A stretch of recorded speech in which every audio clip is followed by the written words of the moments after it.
The Spectrum Mobility Accessibility Podcast is brought to you by Spectrum Mobility. Spectrum Mobility provides accessibility consulting, assessments, and RHFAC certification for the Metro Vancouver, Fraser Valley, and British Columbia area. If you would like to become more accessible, contact us at spectrummobility.com.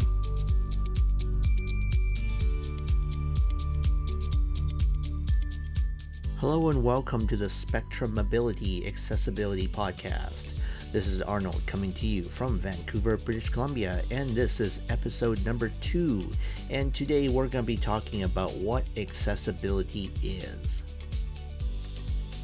So accessibility is one of those terms that everyone seems to have a different opinion about, and it really depends on how you look at it.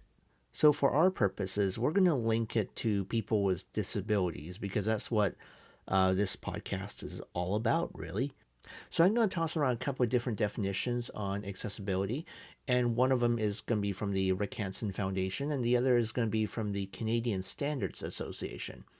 And they have mostly to do with the built environment, which is what we deal with here at Spectrum Mobility. The definition from the Rick Hansen Foundation is actually a two-parter. There's a sentence that they use in our training manual, and there's also a longer definition, and I'm going to quote directly here. Access or accessible means that a person with disabilities is, without assistance, able to approach, enter, pass to and from, and make use of an area and its facilities.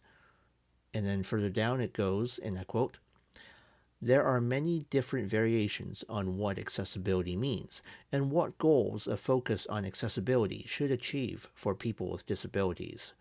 The Rick Hansen Foundation describes accessibility as the degree to which a product, device, activity, facility, service, or environment allows everyone to participate fully and is available to everyone on an equal basis.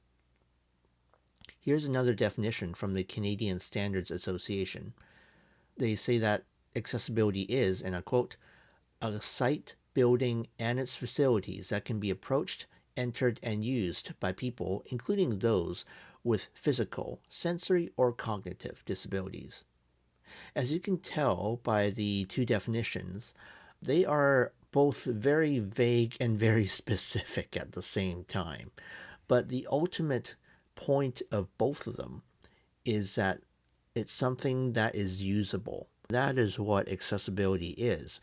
It's not so much about legislation, it's not so much about the rules or measurements, it's about whether something can be used by someone who needs to use them. And in our case, it's someone with a disability. So when I approach people about the topic of accessibility, especially in the United States, people often see it as some sort of legal issue. So they think of it as compliance. They think of it as a law that must be followed to avoid, getting sued. And I find that approach is not very helpful. The reason why is because people don't seem to understand what accessibility means or what it's supposed to do if they are thinking about it from a legal standpoint. Accessibility is not so much a legal issue, it's more of a human rights issue, because ultimately people should have the right to the same services and places as everyone else, and if for some reason through no fault of your own you are locked out of those places and services, then it's a violation of your rights. So here in Canada, half of all human rights cases have to do with disability, and within that group, many of the complaints also have to do with accessibility. And really that's not surprising, because when you think about it, if you have a complaint about a place offering you, or denying you, I should say, services or goods, chances are it probably had something to do with whether you can get to that service or good.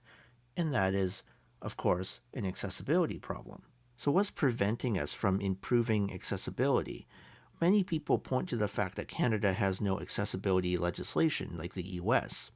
I'm not sure if I buy that, because even though the US in general seems to have, a little better accessibility than Canada does, it's also got many places with really bad accessibility.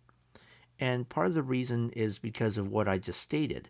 Some people see the requirements for accessibility as a checklist to tick off to avoid being sued. Whenever I go to the US, they always use this term. They say ADA compliant. And it's being used so often that I'm not sure if they actually know what it means anymore. People have really, come to assume that it means accessible, but it doesn't. People treat the ADA like a checklist, and when they treat it like a checklist, they don't really seem to understand what accessibility is because they're just checking off items on a list to avoid being sued. So I'll give you an example of when ADA compliant did not mean accessible. So a couple years ago, I went to New York City on a vacation, and I went to a hostel, a really nice hostel actually, right next to Central Park. I was asking if they had accessible restrooms. They said, oh, the ADA restrooms are on whatever floor it was. And I was like, that's not really what I asked. So what the heck was an ADA restroom? So I went up and took a look, and I immediately found out what it was. It was basically an ADA compliant restroom. Now notice I didn't say accessible because it was not. The biggest issue was actually a pretty big one for a place like a hostel, and that was with the showers. They had a shower bench. So a shower bench is used by those who can't stand, to take a shower, right? So you can shower sitting down. They had a shower bench, but it was about 1.5 meters away from the faucet handle. Now, I don't know about you, but my arms are not 1.5 meters long, and neither is anyone else's that I'm aware of. Even though it was ADA compliant, like it was the right height, it was the right type of bench, it was the right construction, it was right everything, except you have to be Inspector Gadget to turn on the faucet from that position. They're able to provide an alternate solution, but at the same time, if your restroom was supposed to be ADA compliant, it's also supposed to be accessible. In this case, it wasn't. People don't really seem to understand what accessibility is when they follow ADA rules. Now, people wonder about Canada. Well, how accessible is Canada? Now, I can't say for the rest of the country because, quite frankly, I have not been well traveled within my own country, which is kind of odd. But here in Vancouver, Vancouver is known as one of the more accessible cities in the world. But I don't think that's saying too much because the bar is not set very high at the moment. We have done fairly well without an accessibility legislation. However, sometimes, ironically, not having knowledge of legislation or not having knowledge of the rules can actually help you. So here's a really weird example. Morgan's Wonderland in San Antonio, Texas. I've never been there myself. I would love to go there one day. So what is Morgan's Wonderland? Morgan's Wonderland is touted as the world's first super accessible theme park and playground. It's like an amusement park, but it's actually built to be as accessible as possible. So when they hired people, from what I heard anyway, when they hired people to build it, they specifically wanted contractors who knew almost nothing about the ADA. And the reasoning behind it is because they didn't want people to be restricted in their thinking when they're building it. So they're not just checking items off of a list. They'll be thinking innovatively. And in a way it worked because it is quite well known now for being probably one of the more inclusive recreational spaces available anywhere in the world. And one day I'll do an episode on Morgan's Wonderland because it really is quite a story. But that approach is a very interesting one and very counterintuitive considering it's the US we're talking about. So now that we've mentioned a bit about legislation, the ultimate question becomes, why isn't accessibility understood? And I find that to be one of the more loaded questions, but also it's one of the more interesting questions. A lot of people don't think long term. They think of what's immediately in front of them. They don't think of what's down the road. And this is true for many cases, but for accessibility, it becomes an even bigger issue. So when I talk to businesses about accessibility, many of them don't put accessibility that high up on the priorities list, and many of the reasons given are very short term reasons. For example, they might say, we don't have a need for it right now, or we've never had a customer with a disability, or we've never had an employee with a disability, which is kind of like the chicken and the egg when you think about it. If you don't make your store accessible, you're not going to have people with mobility needs or accessibility needs coming into your business. If you don't set your workplace up to be accessible, then many people with accessibility needs are not going to work at your company. And many businesses also think of accessibility as catering to a niche market. And I find this to be the most annoying thing to hear because it is not a niche market. People with disabilities actually make up the largest minority group, not only in Canada, but the world.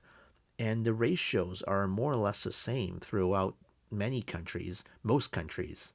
And that ratio is around 1 in 5. And bear in mind that this is only the known people with disabilities. These are only the people who will identify as having a disability, because there are people who don't want to be identified as such. For example, people who are seniors who might not want to admit that their hearing is going, or people with really wrecked knees from sporting injuries or something like that, who might limp a bit but they don't identify as having a disability. And also, that number does not factor in the people with disabilities plus their families and friends. And when they hang out, they're not going to be hanging out at a place that's not accessible. No, they're going to be hanging out together, right? So that number, 1 in 5, is actually much higher than you might think. It's the recognition of that strength in numbers that will determine how accessible we become. And understanding that is only the tip of the iceberg. And it affects more people than you might think, because in previous group discussions about accessibility with people who don't have disabilities, we would talk about something and then someone would say something very surprising. Like, for example, oh, we installed an elevator at our office, and suddenly someone, I didn't know had knee problems, started using it. And suddenly that person's life became a lot, better every day in the office. And nobody knew. Nobody knew because that person did not identify as having a disability despite having really bad knees. And when you think about it, many people without disabilities use items that are geared towards people with disabilities all the time. I just mentioned elevators. Well, think about how much help escalators become for people with bad knees. Or think about wayfinding. Wayfinding is such a big thing. If you make wayfinding a priority, it actually helps people with vision issues. It can help people with memory issues, people who are just not good at navigating certain spaces, but it's actually good for everyone. I'll give you an example. When I went to South Korea, I was trying to navigate a station in Seoul called Jongno Samga. And for anyone who knows Seoul, Jongno Samga is a little bit infamous. The reason why Jongno Samga was infamous is because it is a station where I think 3 or more subway lines converge into one station. And if you know the Seoul subway, it is enormous. It's got 300 plus stations spread out over maybe 10 to 14 lines. It's probably one of the most massive subway systems I've ever navigated. I'm not Korean. I could read a little bit of Korean, but when I was at Jongno Samga for the very first time, I actually did not know any Korean. Well, I kind of knew where to go. I knew the subway line I wanted, but I had never been to that station and I didn't know anything. But somehow I was able to navigate that station because the wayfinding was so good that I didn't even need to know a lick of Korean to figure it out. So here I was, someone with the cognitive know-how to figure out most places, and someone with full vision, being able to navigate something without reading a word. And even if you had low vision, they had many visual cues. So they had cues on the ground, they had cues up above, and if you happen to go alongside the wall, guess what? The walls had cues too. They had lines, like colored lines saying, oh, the orange line is there, the green line is there. So if you are low vision, look for the wall. Like there are so many ways to do it. And of course, if you're fully blind, they have the tactile tiles everywhere. Like they had so many different types of ways to get around. And this is where, something is good for people with disabilities, but it's also good for everyone.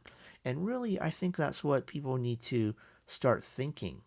People need to start thinking of accessibility as not catering to a niche market or catering to a special population, but really something that benefits everyone. And when you start thinking like that, things tend to improve. And then many people don't know where to start when it comes to accessibility. And I've come across some clients who are kind of scared, I guess, to start implementing accessibility because they have this fear of doing it wrong. And I try not to use a word wrong or right with my clients because nothing is really right or wrong. Anything can be improved, even stuff that's quote unquote done right. I always tell them if you're not sure what to do, it's pretty simple. The first step towards solving a problem is giving a damn.